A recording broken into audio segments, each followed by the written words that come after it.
नवरात्रि शक्ति की उपासना का महापर्व 9 दिनों तक विभिन्न रूपों में देवी दुर्गा की आराधना का अवसर प्रदान करता है। इस पावन उत्सव का प्रत्येक दिन माँ के एक विशिष्ट स्वरूप को समर्पित होता है। नवरात्रि के चौथे दिन माँ दुर्गा के चौथे स्वरूप माँ कूष्मांडा की पूजा की जाती है। उनकी कथा, स्वरूप, प्रतीकात्मक अर्थ और आध्यात्मिक महत्व अत्यंत प्रेरणादायक है।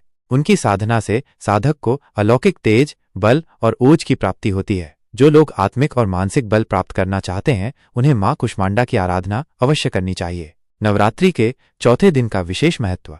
नवरात्रि का चौथा दिन साधकों के लिए विशेष रूप से महत्वपूर्ण माना जाता है। इस दिन साधक का मन अनाहत चक्र में स्थित होता है, जिससे उसे आध्यात्मिक शक्ति का अनुभव होता है। यह दिन आत्मबोध और आत्म साक्षात्कार का अवसर प्रदान करता है। अब हम आपको माँ कूष्मांडा की कहानी सुनाते हैं।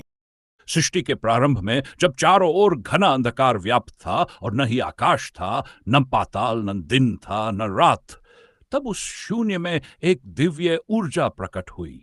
यह ऊर्जा स्वयं आदिशक्ति थी, जिनका तेज सहस्रों सूर्य के समान प्रदीप्त था। उनके मुखमंडल पर एक मंद मुस्कान खिली और उसी क्षण ब्रह्मांड की रचना हुई। उनकी इस खूह हास्किन से उत्पन्न अन्न के कारण वे कूष्मांडा नाम से विख्यात हुई। मां कूष्मांडा का स्वरूप अत्यंत दिव्य है। उनकी 8 भुजाएं हैं, जिनमें वे कमंडल, धनुष, बाण, कमल पुष्प, अमृतपूर्ण कलश, चक्र, गदा और सिद्धि एवं निधि प्रदान करने वाली जपमाला धारण करती हैं। उनका वाहन सिंह है, जो शक्ति और साहस का प्रतीक है। उनके तेज से 10 दिशाएं आलोकित होती हैं और समस्त ब्रह्मांड उनकी ऊर्जा से ही संचालित होता है। सृष्टि की रचना के पश्चात मां कूष्मांडा ने अपने तेज से सूर्य, चंद्रमा, ग्रह, नक्षत्र और समस्त तारों की उत्पत्ति की। उन्होंने सूर्य को अपनी ऊर्जा से भर दिया, जिससे वह प्रकाशमान हुआ और संसार में जीवन का संचार हुआ। मां कूष्मांडा ही एकमात्र ऐसी देवी है जो सूर्यमंडल के भीतर निवास करती है और अपनी शक्ति से उसे नियंत्रित रखती है।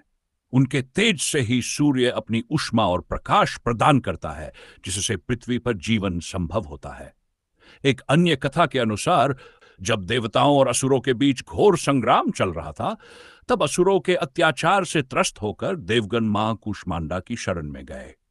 देवी ने अपनी अष्टभुजाओं में धारण किए अस्त्र शस्त्रों से असुरों का संहार किया और देवताओं को भयमुक्त किया।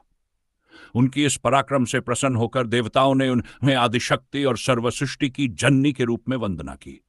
मां कूष्मांडा की उपासना से भक्तों को आयु, यश, बल और आरोग्य की प्राप्ति होती है।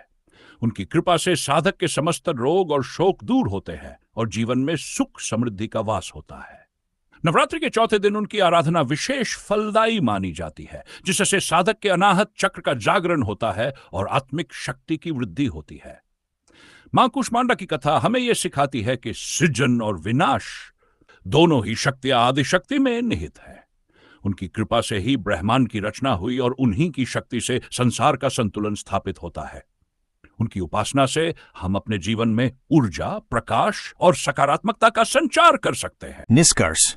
मां कूष्मांडा शक्ति, ऊर्जा और ब्रह्मांड की सृजनकर्ता के रूप में पूजनीय है। उनकी उपासना से जीवन में सकारात्मकता, सुख, शांति, तेज और आध्यात्मिक उन्नति प्राप्त होती है। नवरात्रि के चौथे दिन उनकी पूजा करके भक्त अपनी साधना को सशक्त बना सकते हैं और मां की कृपा से अपने जीवन को सार्थक बना सकते हैं। उनकी महिमा अपरंपार है और उनकी उपासना से समस्त ब्रह्मांड में ऊर्जा, प्रकाश और आनंद की स्थापना होती है। जो भी सच्चे हृदय से मां की आराधना करता है, उसे निश्चित ही उनकी कृपा प्राप्त होती है।